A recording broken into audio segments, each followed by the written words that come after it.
美人鱼真的存在吗？看看这个在沙滩上垂死挣扎的美人鱼，再看这个已经腐烂的美人鱼尸体。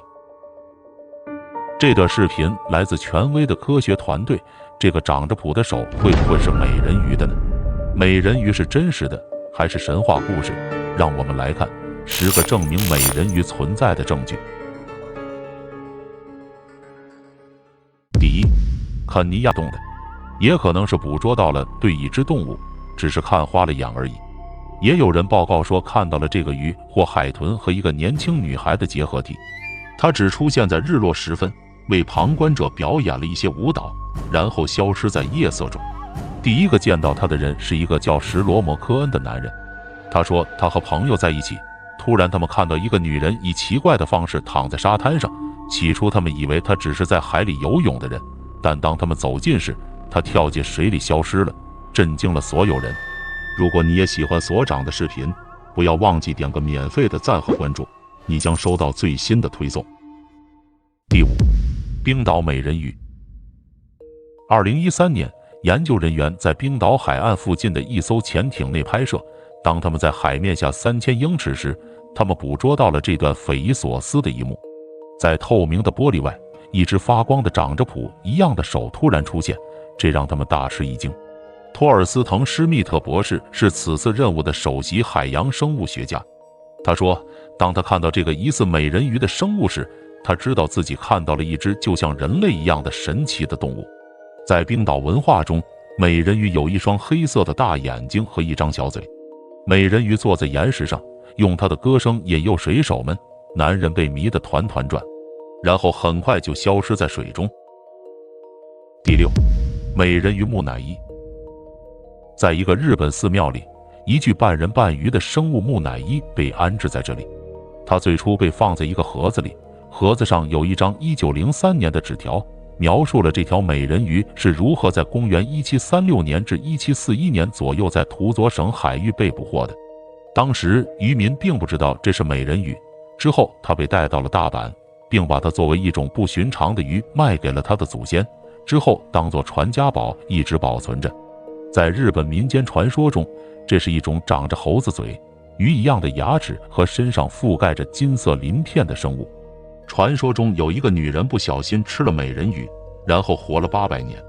现在美人鱼木乃伊被保存在寺庙里，供信徒祈祷，但没有人知道她是如何来到寺庙里的。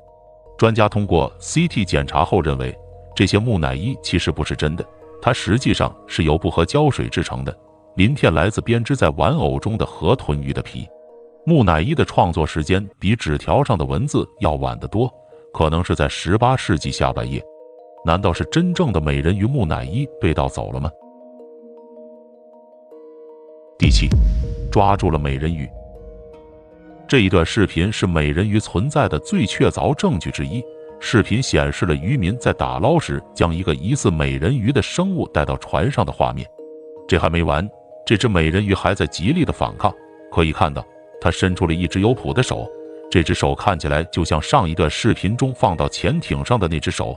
如果你仔细听，几乎可以听到美人鱼的咆哮。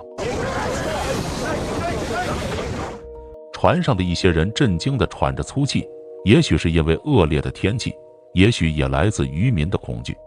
渔民们很快就把它丢到了海里。第八，坎昆美人鱼。2016年，墨西哥坎昆的探险家们在一个天然的天坑里探险，这是一个自然坍塌形成的洞。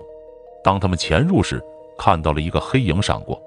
他们一开始误以为是其他的探险家和潜水员，但在仔细观察很久后，他们发现这居然是一条美人鱼。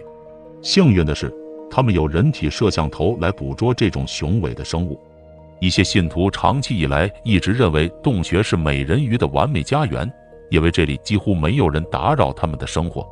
一位据称分析过这段视频的专家声称，这段视频没有经过任何编辑。第九，加拿大美人鱼。1967年，一些人在加拿大不列颠哥伦比亚省的主岛上目睹了他们认为是美人鱼的东西。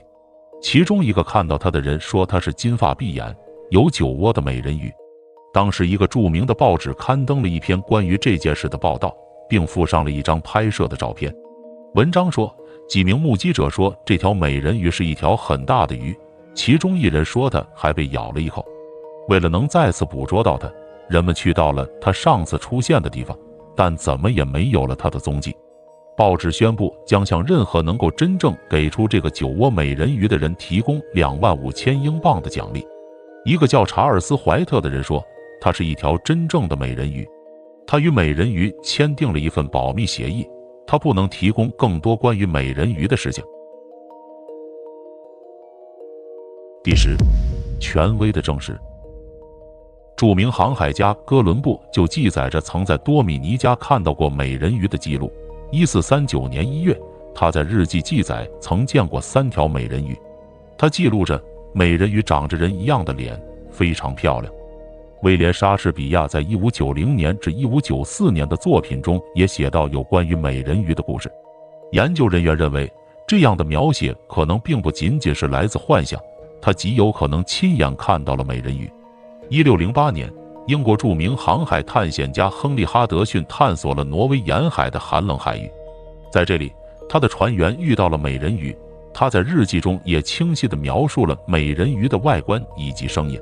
来自日本的文化传说也描述了关于美人鱼的故事，但他们的美人鱼却是一种怪物，并非是美丽的人形鱼类。对于这些美人鱼的证据，你认为是真的吗？世界上有没有美人鱼呢？欢迎在评论区写下你的看法。